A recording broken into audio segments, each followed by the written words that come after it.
నమస్తే భావత్ మీడియాకి స్వాగతం. ముందుగా బులెటిన్ల హెడ్లైన్స్.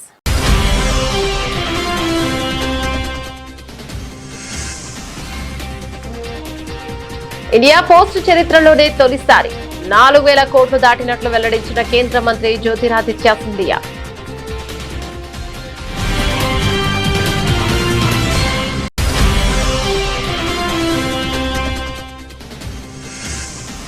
పూరి జగన్నాథుని రథయాత్రకు సర్వం సిద్ధం. పవిత్ర క్షేత్రానికి పోటెత్తిన లక్షలాది మంది భక్తులు.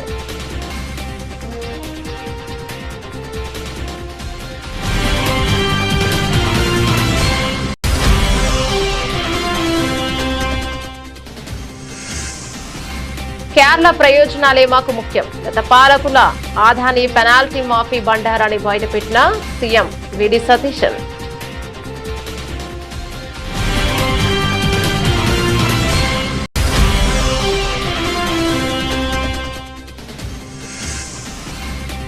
ఆలయ భూముల ఆక్రమణలపై సర్వే జరపాలి. టీవీకే ప్రభుత్వానికి బీజేపీ నేత తమిళిసై డిమాండ్.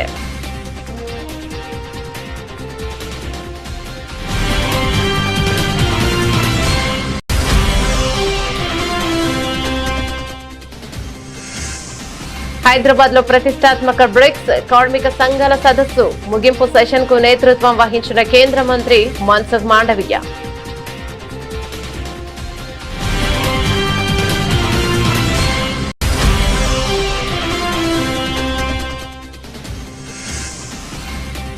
ప్రభుత్వ లాంఛనాలు వద్దు. ముద్రగడ కుటుంబం సంచలన నిర్ణయం. బతికున్నప్పుడు ఇబ్బంది పెట్టి ఇప్పుడు గౌరవం వద్దని స్పష్టీకరణ.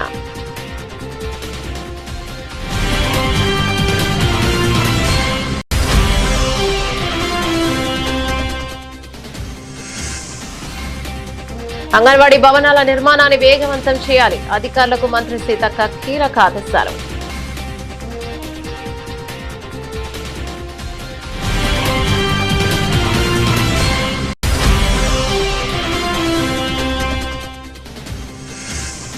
భీమవరం ఆక్వ సభలో చంద్రబాబుపై వైఎస్ జగన్ నిప్పులు. అంతకు ముందు దివంగత నేత ముద్రగడ పద్మనాభం చిత్రపటానికి ఘన నివాళులర్పించిన వైసీపీ అధినేత.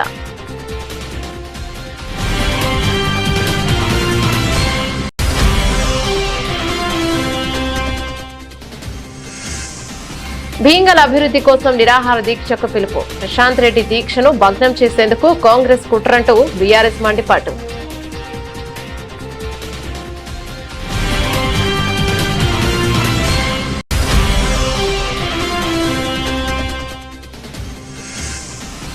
ముద్రగడ పద్మనాభం మృతి కాపు సామాజిక వర్గానికి వైసీపీకి తీరని లోటు. మాజీ మంత్రి కురసాల కన్నబాబు ప్రగాఢ సంతాపం.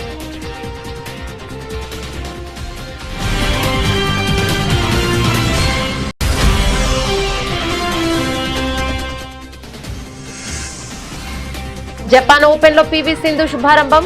మలేషియా ప్లేయర్ ను చిత్తు చేస్తూ రెండో రౌండ్ లోకి ఎంట్రీ.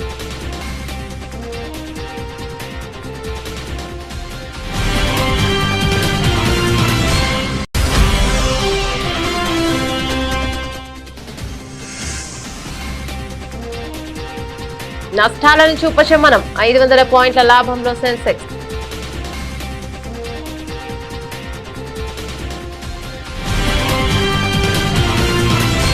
డీటెయిల్స్ చూస్తే భారత ప్రభుత్వ రంగానికి చెందిన అత్యంత పురాతన నమ్మకమైన సంస్థ ఇండియా పోస్ట్ భారత తపాలా శాఖ వ్యాపార వృద్ధిలో సరికొత్త రికార్డును సృష్టించింది. సంస్థ చరిత్రలోనే మునుపెన్నడూ లేని విధంగా ప్రస్తుత ఆర్థిక సంవత్సరం యొక్క మొదటి త్రైమాసికంలో Q1 రాబడి ఏకంగా 4,000 కోట్ల రూపాయల మార్కును దాటింది. అసాధారణ విషయానికి సంబంధించిన వివరాలను కేంద్ర మంత్రి జ్యోతిరాదిత్య సింధియా అధికారికంగా వెల్లడించారు. సాంకేతికతను జోడించి సేవల నాణ్యతను పెంచడం వల్లే ఈ అద్భుతమైన వృద్ధి సాధ్యమైందని ఆయన కొనియాడారు. Very stiff targets for this year as well.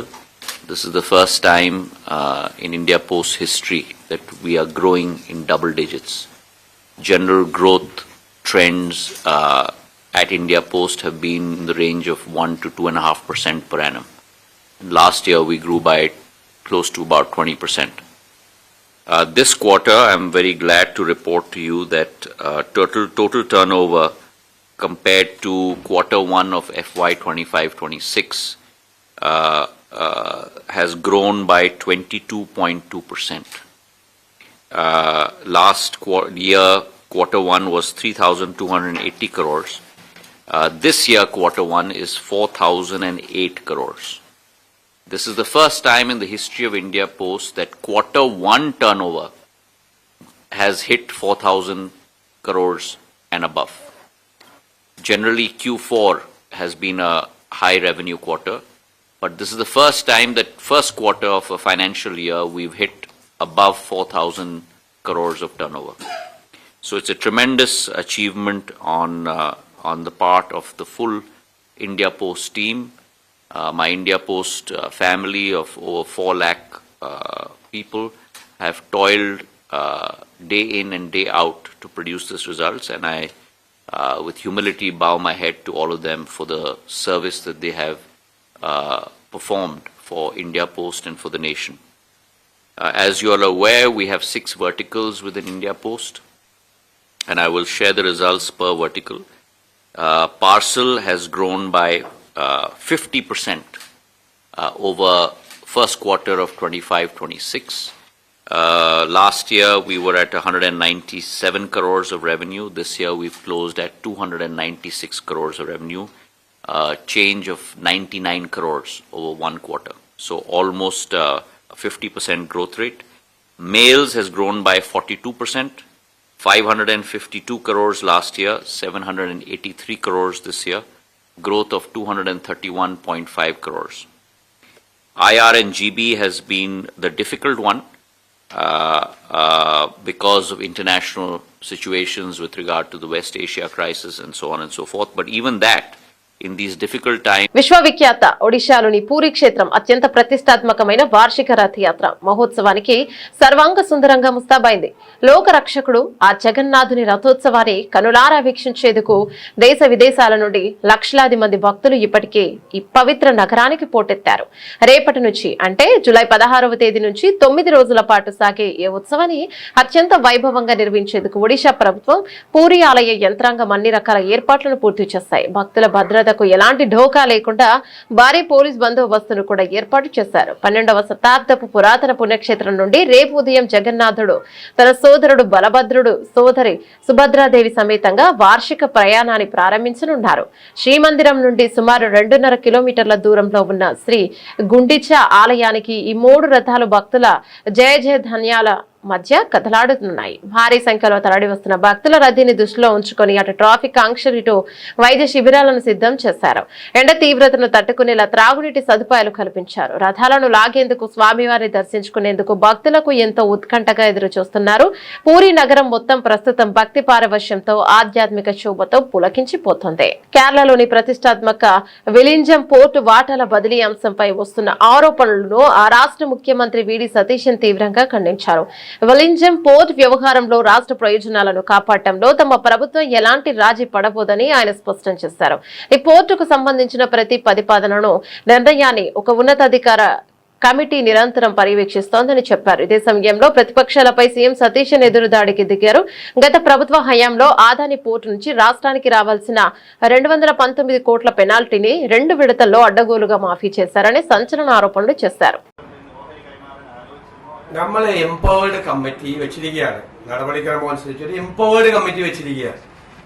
സംസ്ഥാനത്തിന്റെ ഒരു താല്പര്യവും ഹനിക്കുന്ന ഒരു തീരുമാനവും ഗവൺമെന്റ് എടുക്കില്ല. സംസ്ഥാനത്തിന്റെ താല്പര്യങ്ങൾ സംരക്ഷിച്ചുകൊണ്ടുള്ള തീരുമാനമേ വരുള്ളൂ. ധൃതി പിടിക്കേണ്ട ഒരു ആവശ്യമില്ല കാര്യത്തിൽ. കാരണം ഇതിനകത്ത് 2 ആസ്പെക്ട് ഉണ്ട്. ഒന്ന് സെക്യൂരിറ്റി ആസ്പെക്ട് ഉണ്ട്. അത് കേന്ദ്ര ഗവൺമെന്റാണ് നടപടിക്രമങ്ങൾ പൂർത്തിയാക്കി അറിയിക്കേണ്ടത്. അത് അറിഞ്ഞു കഴിഞ്ഞാൽ നമ്മുടെ തീരുമാനം നമുക്ക് എടുത്ത് ചെയ്യാം. ഇനി ഇവര് വലിയ ഡീലാണ് മറ്റാണെന്നൊക്കെ ഇങ്ങനെ പറയാനുള്ള നമ്മളൊന്നും ചെയ്തിട്ടില്ലല്ലോ, ഒരു തീരുമാനം എടുത്തിട്ടില്ല. കഴിഞ്ഞ പ്രാവശ്യം ചെയ്തറിയാമോ? ഇവര് ചെയ്ത പരിപാടി അറിയാമോ? 2019 ഇത് തീർക്കേണ്ടിയിരുന്നു. കരാർ കൺസെഷൻ എഗ്രിമെന്റ് അനുസരിച്ച് തീർന്നില്ലെങ്കിൽ 2024 തീരുള്ളൂ. ഇവര് കൺസെഷൻ എഗ്രിമെന്റിൽ അമെന്റ്മെന്റ് വരുത്തി. ആര്? പിണറായി സർക്കാർ 5 വർഷം കൂടി നീട്ടിക്കൊടുത്തു. 5 വർഷം നീട്ടിക്കൊടുക്കുമ്പോൾ 40 വർഷം ഇത് നടപ്പാക്കാനുള്ള അവകാശം 45 വർഷമാക്കി കൊടുക്കണം ചെയ്തത്. 40 എന്നുള്ളത് 45ആയി. ഈ കൺസെഷൻ എഗ്രിമെന്റിൽ ഒരു ക്ലോസ് ഉണ്ടായിരുന്നു. ഇവര് വൈകിയാൽ ഒരു ദിവസം ഇവർ 12 ലക്ഷം കൊടുക്കണമെന്ന്. 12 ലക്ഷം 5 കൊല്ലം വൈകിയപ്പോൾ അവർ കൊടുക്കേണ്ട സർക്കാരിന് പെനാൽറ്റി പീനൽ പ്രൊവിഷനാണ് കൊടുക്കേണ്ട തുക 219 കോടിയാണ്. ఒక్క పైసా తమిళనాడులో కొత్తగా కొలువుదీరిన టీవీకే ప్రభుత్వంపై బీజేపీ సీనియర్ నాయకురాలు తమిళిసై సౌందరరాజన్ సంచలన వ్యాఖ్యలు చేశారు. రాష్ట్రంలోని ఆలయ భూములను తక్షణమే సర్వే చేయించి అక్రమార్కుల చేతుల్లో ఉన్న భూములను స్వాధీనం చేసుకోవాలని ఆమె డిమాండ్ చేశారు. అలాగే సుప్రసిద్ధ తిరుప్పరంకుండ్రం కొండపై సాంప్రదాయబద్ధంగా కార్తీక దీపారాధన లేదా పవిత్ర జ్యోతి వెలిగించేందుకు కొత్త ప్రభుత్వం ఎలాంటి ఆంక్షలు లేకుండా అనుమతించాలని స్పష్టం చేశారు. గతంలో అధికారంలో ఉన్న ప్రభుత్వం హిందూ వ్యతిరేక విధానాలను అవలంబించడం వల్లే ఎన్నికల్లో ఘోర పరాజయాన్ని చవిచూసిందని ఈ సందర్భంగా తమిళిసై గుర్తు చేశారు. காலம் காலமாக இந்த தமிழ்நாட்டில தான் கோயில் சொத்துக்கள் சூறையாடப்படுகிறது என்பது நமக்கு மனதிற்கு மிக மிக மிக வேதனையாக இருக்கிறது.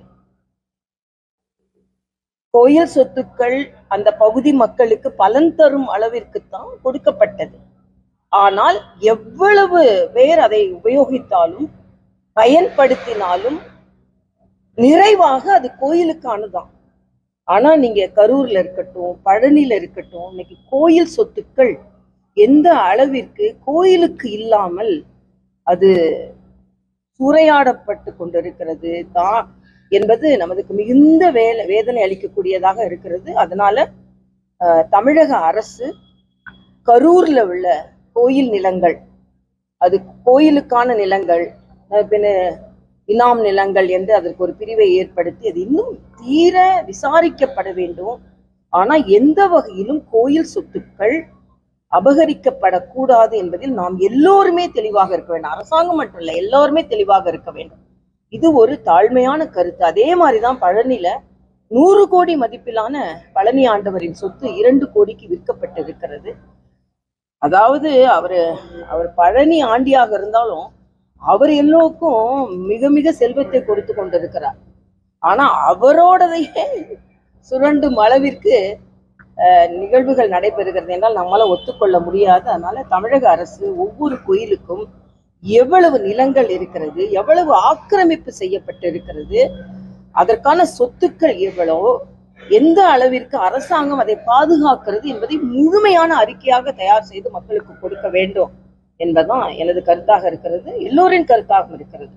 அது எல்லாத்துக்கும் மேல திருப்பரங்குன்றம் பக்கத்துல ஒவ்வொரு இந்துவின் உணர்வு அங்கே விளக்கேற்ற வேண்டும் என்பது సెంట్ర ఆర్చిదాన్. భాగ్యనగరం మరో అంతర్జాతీయ సదస్సుకు వేదికగా నిలిచింది. హైదరాబాద్ లో అత్యంత ప్రతిష్టాత్మకంగా జరిగిన బ్రిక్స్ ట్రేడ్ యూనియన్స్ సదస్సు ముగింపు సెషన్ కు కేంద్రం మంత్రి మన్సుఖ్ మాండవీయ నేతృత్వం వహించారు. బ్రిక్స్ కూటమి దేశాలకు చెందిన ప్రముఖ కార్మిక సంఘాల నాయకులు, ప్రతినిధులు ఈ సదస్సుకు పెద్ద ఎత్తున హాజరయ్యారు. ప్రపంచ వ్యాప్తంగా మారుతున్న ఆర్థిక సమీకరణాలు, కార్మికుల హక్కుల రక్షణ మరియు ఉపాధి అవకాశాల కల్పనపై ఈ అంతర్జాతీయ వేదికపై సుదీర్ఘంగా చర్చించారు. మారుతున్న సాంకేతిక యుగంలో కార్మికులకు నైపుణ్యాభివృద్ధి, శిక్షణ అందించడం ద్వారానే ఉపాధిని కాపాడుకోగలమని ఆయన అభిప్రాయపడ్డారు. కాపు ఉద్యమ నేత, మాజీ మంత్రి ముద్రగడ పద్మనాభం అంత్యక్రియలను ప్రభుత్వ లాంఛనాలతో నిర్వహించాలన్న ఏపీ ప్రభుత్వ ప్రతిపాదనను ఆయన కుటుంబ సభ్యులు తిరస్కరించారు. బతికున్నప్పుడు ఆయన్ను అనేక విధాలుగా అవమానించారని, ఇప్పుడు అధికారిక గౌరవాలు, సానుభూతి తమకు అవసరం లేదని స్పష్టం చేశారు. ఈ నిర్ణయం రాజకీయ వర్గాల్లో చర్చనీయాంశంగా మారింది. ఇక వివరాల్లోకి వెళ్తే ముద్రగడ పద్మనాభం మృతి పట్ల ముఖ్యమంత్రి చంద్రబాబు నాయుడు సంతాపాన్ని వ్యక్తం చేశారు. ఆయన అంత్యక్రియలను అధికారిక లాంఛనాలతో నిర్వహించాలని అధికారులను ఆదేశించారు. అయితే ప్రభుత్వం తీసుకునే నిర్ణయాన్ని ముద్రగడ కుటుంబం సున్నితంగా తిరస్కరించింది. కాకినాడ జిల్లా కిర్లంపూడిలో వైసీపీ నేత జక్కంపూడి రాజా మీడియాతో మాట్లాడుతూ ఈ విషయాన్ని వెల్లడించారు. ముద్రగడ గారు బతికున్నప్పుడు ఆయనను ఎన్నో ఇబ్బందులకు గురి చేశారు. ఇప్పుడు మరణించాక మొసలి కన్నీరు కార్చాల్సిన అవసరం లేదు. ప్రభుత్వ లాంఛనాలతో వద్దని ఆయన కుటుంబ సభ్యులు తేల్చి చెప్పారని రాజా తెలిపారు. రాష్ట్రంలోని అంగన్వాడీ కేంద్రాల బలోపేతంపై స్త్రీ శిశు సంక్షేమ శాఖ మంత్రి సీతక్క ప్రత్యేక దృష్టి సారించారు. అంగన్వాడీ కేంద్రాల్లో మౌలిక వసతుల కల్పన, నూతన భవనాల నిర్మాణ ప్రగతిపై ఆమె ఉన్నతాధికారులతో సుదీర్ఘ సమీక్ష నిర్వహించారు. రాష్ట్ర వ్యాప్తంగా పెండింగ్ లో ఉన్న అంగన్వాడీ భవనాల నిర్మాణ పనులను తక్షణమే వేగవంతం చేయాలని అధికారులను ఆదేశించారు. క్షేత్రస్థాయిలో గర్భిణులు, బాలింతలు మరియు చిన్నారులకు అందుతున్న సేవల్లో ఎలాంటి లోపాలు ఉండకూడదని, ముఖ్యంగా తొలి ముద్ద కార్యక్రమాన్ని అత్యంత సమర్థవంతంగా అమలు చేయాలని మంత్రి ఈ సందర్భంగా స్పష్టం చేశారు. కేంద్రాలలో త్రాగునీరు, మరుగుదొడ్లు వంటి కనీస మౌలిక వసతుల కల్పనలో ఎలాంటి అలసత్వం వహించవద్దని హెచ్చరించారు. చిన్నారుల శారీరక, మానసిక ఎదుగుదలకు ప్రభుత్వం అందిస్తున్న పౌష్టికాహార పంపిణీ పథకం తొలి ముద్ద ప్రతి ఒక్కరికి చర్యల పర్యవేక్షణ పెంచాలన్నారు. కేంద్రాలకు వచ్చే గర్భిణీలు, బాలింతలు మరియు చిన్నారుల హాజరు శాతాన్ని గణనీయంగా పెంచేందుకు వీలుగా స్థానికంగా అవగాహన కార్యక్రమాలు చేపట్టాలని అధికారులకు సూచించారు. క్షేత్రస్థాయిలో అంగన్వాడీ టీచర్లు, ఆయాలు బాధ్యతాయుతంగా పనిచేసేలా నిరంతర తనిఖీలు నిర్వహించాలని మంత్రి సీతక్క ఉన్నతాధికారులను ఆదేశించారు. పశ్చిమ గోదావరి జిల్లా భీమవరంలో జరిగిన ఆక్వా రైతుల మహాసభలో వైఎస్ఆర్సీపీ అధినేత మాజీ ముఖ్యమంత్రి వైఎస్ జగన్మోహన్ రెడ్డి కూటమి ప్రభుత్వంపై విరుచుకుపడ్డారు. సభ ప్రారంభానికి ముందు పరమపదించిన కాపు ఉద్యమ విలక్షణ నాయకుడు ముద్రగడ పద్మనాభం గారి చిత్రపటానికి వైఎస్ జగన్ పూలమాల వేసి ఘన నివాళులను అర్పించారు. అనంతరం ఆక్వా రైతులను ఉద్దేశించి మాట్లాడుతూ రాష్ట్రంలో చంద్రబాబు సిండికేట్ రాష్ట్రాన్ని నడిపిస్తోందని, ఆక్వా రంగాన్ని పూర్తిగా కుప్పకూల్చేస్తోందని సంచలన ఆరోపణలు చేశారు. ఇష్టానుసారంగా ధరలు పెంచేస్తూ ఆక్వా రైతుల పొట్టకొడుతున్నారని మండిపడ్డారు. మన కర్మ ఏమిటి అని చెప్పి ఒక్కసారి గమనించినట్లయితే ఆశ్చర్యంగా ఆక్వా రైతులకు సప్లై చేసే ఫీడ్ కానీ, చివరికి పంట కొనుగోలు కానీ, చివరికి ప్రాసెసింగ్ కానీ, ఈ ప్లాంట్లన్నీ కూడా చంద్రబాబు నాయుడు గారి సానుభూతి పరులకే ఇవన్నీ కూడా ఉండడం ఈ రాష్ట్రంలో రైతాంగం చేసుకున్న కర్మ. అంటే ఇవాళ పరిస్థితి రాష్ట్రంలో ఎలా ఉంది అని అంటే, వాళ్ళు ఎలా కావాలి అని అంటే అలా నడుపుతా ఉన్నారు. సీడు కొనేటప్పుడు సీడు రేటు ఎంతో వాళ్ళే నిర్దేశిస్తారు. ఫీడ్ కొనేటప్పుడు ఫీడ్ రేట్ ఎంతో కూడా వాళ్ళే నిర్దేశిస్తారు. చివరికి ఆక్వా రైతన్న లక్షల రూపాయలు ఖర్చు చేసి సాగు చేస్తే తీరా రొయ్యలు, ఆ చేపలు పంట పండి చేతికొచ్చేసరికి మొత్తం సిండికేట్గా ఏర్పడతా ఉన్నారు. రేట్లు మాత్రం డమాలని చెప్పి పడేస్తా ఉన్నారు. ఈ రాష్ట్రంలో చంద్రబాబు నాయుడు గారి సానుభూతి పరుల సిండికేట్ ఈరోజు ఈ రాష్ట్రాన్ని నడిపిస్తూ ఉంది. 4 నెలల కాలంలోనే, అంటే మొన్న ఫిబ్రవరిలో ఒకసారి రేటు పెంచారు. ఆ తర్వాత మరోసారి మళ్ళీ జూన్ వచ్చేసరికి 4 నెలలు తిరక్క మునిపే మళ్ళీ ఒకసారి రేటు పెంచారు. ఏకంగా కేజీకి 14 రూపాయల నుంచి 16 రూపాయలు ఫీడ్ రేట్లు ఎడా పెంచుకుంటూ పోయారు.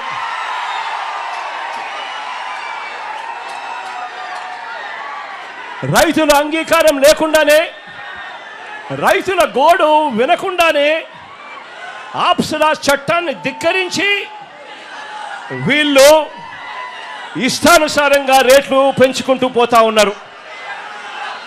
ఆశ్చర్యం ఏమిటి అనంటే, ఒకవైపున రేటు చూస్తే 4 నెలలు తిరక్క మునిపే ఏకంగా కేజీకి 14 రూపాయల నుంచి 16 రూపాయలు ఆక్వా రేట్లు, ఫీడ్ రేట్లు పెంచారు. పెంచి తూతూ మంత్రంగా చంద్రబాబు గారు చెప్పారు అనంటూ 2 రూపాయలు తగ్గించారు. నేను అడుగుతా ఉన్నాను, కేజీకి పెంచింది 4 నెలలు తిరక్క మునిపే 14 రూపాయల నుంచి 16 రూపాయలు పెంచింది ఎక్కడ? తగ్గించింది కేవలం ముష్టేసినట్టు 2 రూపాయలు తగ్గించడం అంటే ఏమిటి అని అడుగుతా ఉన్నా. ఇది ఎలా ఉంది అనంటే, చంద్రబాబు నాయుడు గారి భాషలో చెప్పాలి అంటే 100 కొరడాల దెబ్బలు కాదు, 98 కొరడాలే అని చెప్పినట్టుగా ఉంది చంద్రబాబు నాయుడు గారి భాషలో. నేను అడుగుతా ఉన్నాను, ఈరోజు ఆక్వా పంటలో ఫీడ్ ఖర్చు 60% కేవలం ఫీడ్ ఖర్చే ఈరోజు ఆక్వా పంటలో అవుతుంది. అలాంటిది ఇష్టానుసారంగా ఫీడ్ రేట్లు పెంచుకుంటూ పోతే రైతాంగం ఎలా బ్రతుకుతుంది అని చెప్పి నేను చంద్రబాబు నాయుడు గారి ప్రభుత్వాన్ని గట్టిగా నిలదీస్తూ అడుగుతా ఉన్నా.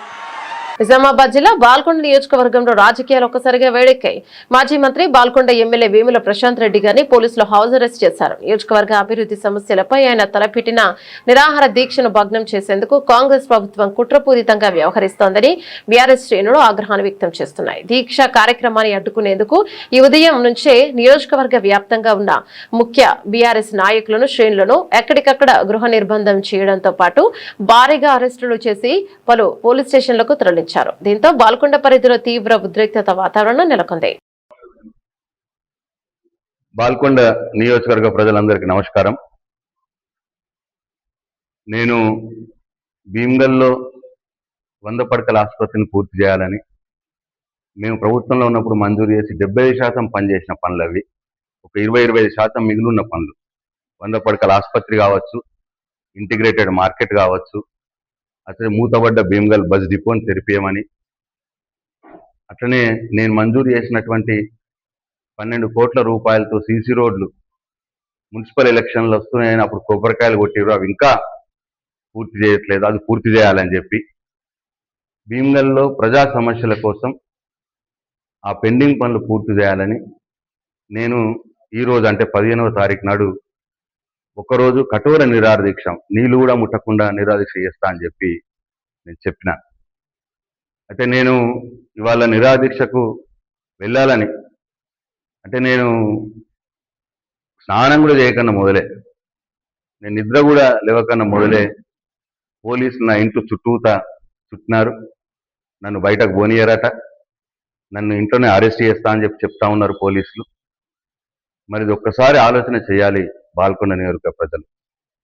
నేను చాలా అహింసా మార్గంలో, నేను రాస్తారోక చేస్తాను లేదు, ధర్నా చేస్తాను లేదు, నా ఇచ్చి నేను శిక్ష వేసుకొని ఒకరోజు నేను నిరాహార దీక్షలో కూర్చుంటా, అహింసా మార్గంలో కూర్చుంటానంటే ఈ ప్రభుత్వం నన్ను అనగదొక్కే ప్రయత్నం చేస్తూ ఉన్నది. మేము ప్రజల కోసం పోరాటం చేస్తున్నాం, ప్రజల సమస్యలు తీర్చమని చెప్పి నేను దీక్ష చేస్తాను తప్పిస్తే నా కోసం కాదు.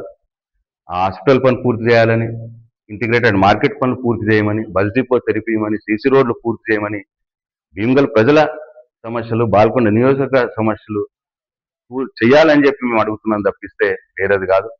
దీనికి నన్ను ఇంట్లో నుంచి బయటకు వెళ్ళనీయకుండా పోలీసులు నా ఇంటి చుట్టూ, వందలాది మంది పోలీసులు నా ఇంటి చుట్టూ మొత్తం పారగాయడం అనేది ఎంత మట్టుకు సమంజసమో బాల్కొండ నియోజకవర్గ ప్రజలు ఆలోచన చేయాలి. నేను ఒక ఎమ్మెల్యేని, ప్రజల పక్షాన పోరాడవలసిన బాధ్యత నా మీద ఉంటుంది, ప్రభుత్వం మీద.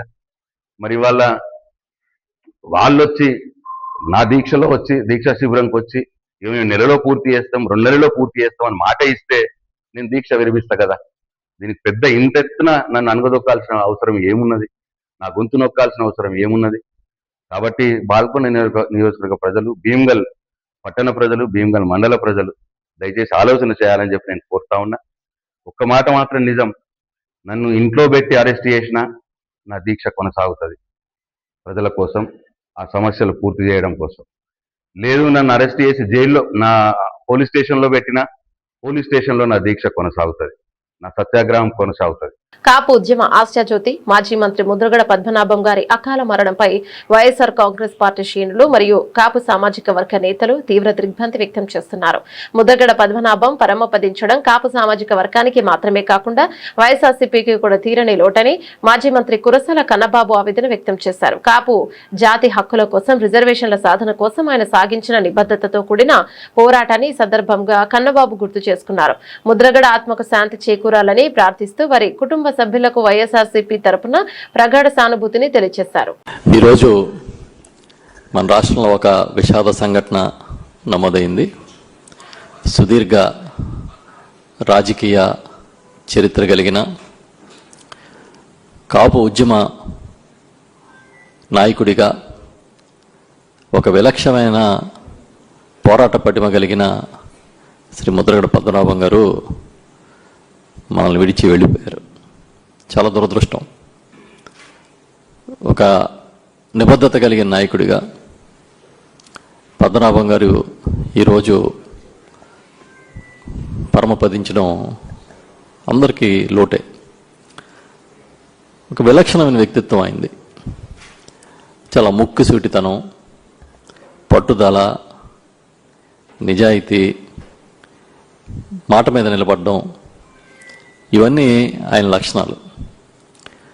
కేవలం గోదావరి జిల్లాలకే కాదు, ఈ రాష్ట్రంలోనే, ఉమ్మడి రాష్ట్రంలోనే తనదైన శైలిలో పనిచేసిన నాయకుడు ఆయన. ఇవాళ కాపు ఉద్యమం అంటే, కాపు రిజర్వేషన్ పోరాటం అంటే ఆయనే గుర్తొస్తారు. చాలా నిబద్ధతతో పట్టిన పట్టు విడవకుండా పనిచేశాడు. సుమారు 30 సంవత్సరాల పాటు కాపు ఉద్యమం కోసం ఇంచుమించుగా తన రాజకీయ జీవితాన్ని కూడా పణంగా పెట్టినట్టుగా మనకు కనిపిస్తుంది. అలాంటి నాయకుడు ఏదైనా ఒక పని పట్టుకుంటే ధైర్యంగా ముందుకెళ్ళే నాయకుడు లేకపోవడం ఈ రాష్ట్రానికి, ప్రత్యేకించి కాపు సామాజిక వర్గానికి తీరని లోటని మేము భావిస్తూ ఉన్నాం. అంటే రాజీ పడని ఆయన తత్వం ఇవాళకి కాదు, ఎప్పటికీ గుర్తుంటుంది. ఆయన ఈరోజు వైఎస్ఆర్ పార్టీ నాయకుడిగా ఉన్నారు. చాలా అంతకుముందు జగన్మోహన్ రెడ్డి గారు ఓదార్పు యాత్ర సమయం నుంచి వైఎస్ఆర్ పార్టీలో ఉండి మళ్ళీ కాపు ఉద్యమం కోసం ఆయన రాజకీయాలకు దూరంగా ఉండి మళ్ళీ వైఎస్ఆర్ పార్టీలో చురుకైన పాత్ర పోషిస్తూ ఉన్న సమయంలో ఆయనకి అనారోగ్యం రావడం, దాదాపుగా కొద్ది నెలలుగా చాలా ఇబ్బందుల్లో ఉండడం మనం చూస్తూ ఉన్నాం. వాళ్ళ ఆయన కుమారుడు ముద్రగడ గిరి గారు ప్రతిపాడు నియోజకవర్గానికి ఇన్ఛార్జి కూడా ఉన్నారు. ఒక నాయకుడు అంటే ఇప్పుడే దాడిశెట్టి రాజా గారు చెప్పారు, 4 సార్లు ఆయన ఎమ్మెల్యేగాను, ఒకసారి ఎంపీగాను, మంత్రిగాను పనిచేసిన వాడు. సహజంగా రాజకీయాల్లో ఉన్న వాళ్ళకి తన వ్యక్తిగత ఎజెండాలు ప్రాధాన్యత ఉంటాయి, కానీ కులాన్ని అంటే కుల రిజర్వేషన్ కోసం, సామాజిక వర్గ కాపు సామాజిక వర్గ రిజర్వేషన్ల కోసం ఆయన ఏ విధంగా పోరాటం చేశారో, ఎన్ని ఇబ్బందులు పడ్డారో మేము చూసాం. 2016 ఇంచుమించుగా ఆ సమయంలో కూడా చాలా తీవ్రమైన ఉద్యమం జరగడం, దాంట్లో రకరకాల పరిణామాలు ఇవాళకే కాదు చరిత్రలో ఎప్పటికీ నిలిచిపోతాయి. ఈ సందర్భంగా ఎప్పటికీ తెలుగువారి గుండెల్లో ఆయన ఒక విలక్షణమైన నాయకుడిగా ఉండిపోతారని చెప్తూ ఉన్నాం. ఈ సందర్భంగా మేమందరం పార్టీ తరపున, వైఎస్ఆర్ పార్టీ తరపున ప్రగాఢమైన సానుభూతి తెలియజేస్తూ, అంతర్జాతీయ బ్యాడ్మింటన్ వేదికపై భారత స్టార్ షట్లర్, ఒలింపిక్ పతక విజేత పివి సింధు మరోసారి సత్తా చాటింది. ప్రతిష్టాత్మక జపాన్ ఓపెన్ టోర్నమెంట్ లో ఆమె ఘనమైన విజయంతో శుభారంభం చేసింది. మహిళల సింగిల్స్ తొలి రౌండ్ పోరులో మలేషియాకు చెందిన వాంగ్ లింగ్ చింగ్ పై సింధు వరుస గేమ్లలో విజయాన్ని సాధించి 2వ రౌండ్ కు దూసుకెళ్లింది. మ్యాచ్ ఆరంభ నుంచే ప్రత్యర్థిపై పూర్తి ఆధిపత్యం ప్రదర్శిస్తూ కోర్టులో సింధు రిసౌండ్ వినిపించింది. ఫామ్ ను అందుకోవడానికి తహతలాడుతున్న పివి సింధుకు ఈ మ్యాచ్ ఒక బూస్ట్ లా నిలిచింది. మలేషియా క్రీడాకారిణి వాంగ్ లింగ్ చింగ్ తో జరిగిన ఈ పోరులో సింధు కేవలం 21-14, 21-11 తేడాతో అత్యంత సునాయాసంగా విజయాన్ని సొంతం చేసుకుంది. ఇక మొదటి గేమ్ లో ప్రత్యర్థి నుంచి కొద్దిగా ప్రతిఘటన ఎదురైనప్పటికీ తన అనుభవాన్ని ఉపయోగించి నెట్ గేమ్, పవర్ఫుల్ స్మాష్లతో సింధు ఆధిక్యంలోకి దూసుకెళ్లింది. ఇక 2వ గేమ్ లోనైతే మలేషియా ప్లేయర్లకు కోర్టులో కోలుకునే అవకాశం ఇవ్వలేదు. పక్క ప్లాన్ తో పాయింట్ల వర్షాన్ని కురిపించింది. మ్యాచ్ ను చేజిక్కించుకుంది. ఈ అద్భుత విజయంతో టోర్నీలో టైటిల్ సాధించడమే లక్ష్యంగా సింధు తదుపరి రౌండ్ కు అర్హత సాధించింది. భారత క్రీడాభిమానులు సింధు ఫామ్ పై హర్షం వ్యక్తం చేస్తూ ఈసారి జపాన్ ఓపెన్ టైటిల్ మనకే దక్కాలని ఆకాంక్షిస్తున్నారు. జూన్ నెలలో అమెరికాలో ద్రవ్యోల్బణం అంచనాల కంటే తక్కువగా నమోదు కావడంతో ఆసియా మార్కెట్లు లాభాలు కదలాడుతున్నాయి. అలాగే రష్యా నుంచి చమురు దిగుమతి చేసుకుంటున్న దేశాలపై విధించే సుంకాలను 500 నుంచి ఇక 100% తగ్గించాలని అమెరికా భావించడం కూడా సానుకూలంగా మారింది. ఇక వరుస నష్టాల నేపథ్యంలో మదుపర్లు కనిష్టాల వద్ద కొనుగోలుకు మొగ్గు చూపారు. ఈ నేపథ్యంలో సెన్సెక్స్, నిఫ్టీ లాభాలు కదలాడుతున్నాయి. డాలర్ తో పోల్చుకుంటే రూపాయి మారకం విలువ 96.11గా ఉంది. గత సెషన్ ముగింపు 77,054తో పోల్చుకుంటే బుధవారం ఉదయం దాదాపు 100 పాయింట్ల లాభంతో మొదలైన సెన్సెక్స్ ఆ తర్వాత మరింత పైకి ఎగబాకింది. ఉదయం 9:45 సమయంలో సెన్సెక్స్ 500 పాయింట్ల లాభంతో 77,554 వద్ద కొనసాగుతుంది. ఇక మరోవైపు నిఫ్టీ కూడా సెన్సెక్స్ బాట్లోనే కదలాడుతుంది. ప్రస్తుతం 147 పాయింట్ల లాభంతో 24,199 వద్ద కదలాడుతుంది. బులెటిన్ ముగించే ముందు హెడ్లైన్స్ మరోసారి.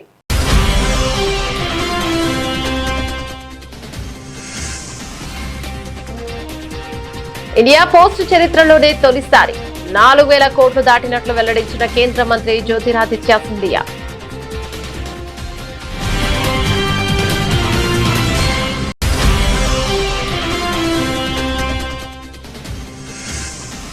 పూరి జగన్నాథుని రథయాత్రకు సర్వం సిద్ధం. పవిత్ర క్షేత్రానికి పోటెత్తిన లక్షలాది మంది భక్తులు.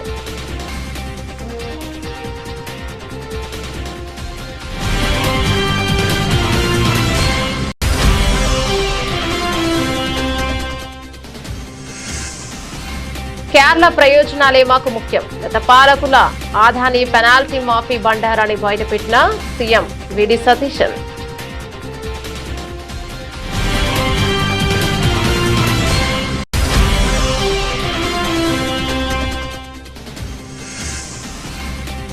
ఆలయ భూముల ఆక్రమణలపై సర్వే జరపాలి. టీవీకే ప్రభుత్వానికి బీజేపీ నేత తమిళిసై డిమాండ్.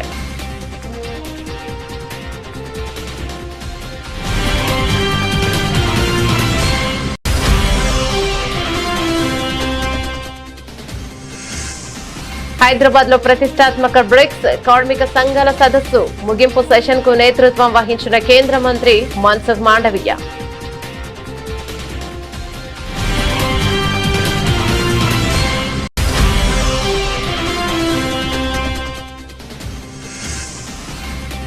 ప్రభుత్వ లాంఛనాల వద్దు, ముద్రగడ కుటుంబం సంచలన నిర్ణయం. బతికున్నప్పుడు ఇబ్బంది పెట్టి ఇప్పుడు గౌరవం వద్దని స్పష్టీకరణ.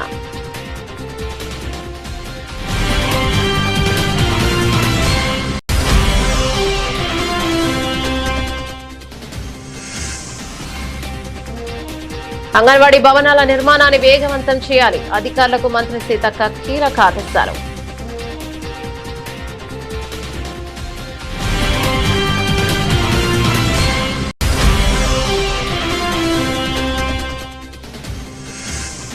భీమవరం మాక్వ సభలో చంద్రబాబుపై వైఎస్ జగన్ నిప్పులు. అంతకు ముందు దివంగత నేత ముద్రగడ పద్మనాభం చిత్రపటానికి ఘన నివాళులర్పించిన వైసీపీ అధినేత.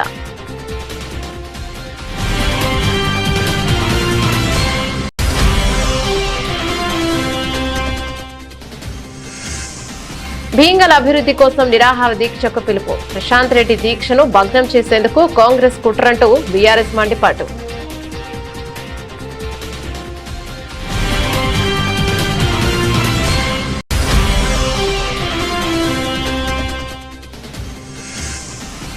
ముద్రగడ పద్మనాభం మృతి కాపు సామాజిక వర్గానికి వైసీపీకి తీరని లోటు. మాజీ మంత్రి కురసాల కన్నబాబు ప్రగాఢ సంతాపం.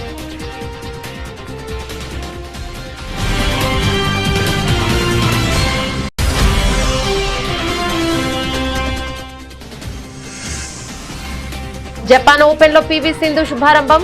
మలేషియా ప్లేయర్ ను చిత్తు చేస్తూ రెండో రౌండ్ లోకి ఎంట్రీ.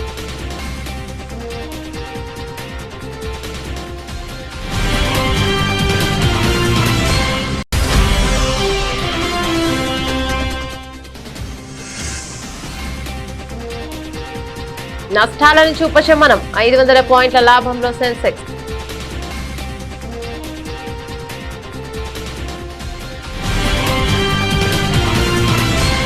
ఇవి బులెటిన్ అప్డేట్స్. మరో బులెటిన్ లో మళ్ళీ కలుద్దాం. అంతవరకు సెలవు. నమస్తే.